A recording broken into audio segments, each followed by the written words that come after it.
آتش و رقص و صدای موسیقی در زیر باران، فضای گلخن نوروزی تاجیکستان. گروهی از مردم در باغ غلبه دوشنبه جمع آمدند تا مژده فرارسیدن سال نو اجدادی را بشنوند. با برج حمال قرار گرفت. این معنای آن را دارد که شب و روز برابر شدند و جشن اجدادانمان یعنی جشن نوروز فرا رسید.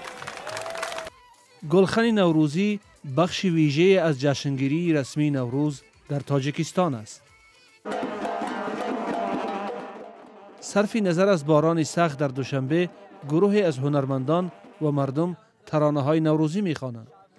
مردم به مبارکبادی یکدیگر پرداختند و شادی کردند. در پایان مراسم گلخن نوروزی، نمادهای خاص نوروزی تاجیکستان، بابای دهقان و ملکه بهار سوار فایتون در خیابان‌های دوشنبه پیک آمدن نوروز را به مردم رسانیدند. در تاجیکستان برای تجلیل از نوروز 4 روز تعطیل اعلان شده است. به فرق از سالهای گذشته، معرکه اساسی با حضور مقامات نه 21 مارس بلکه روز دیگر برگزار خواهد شد چون هوا بارانی است.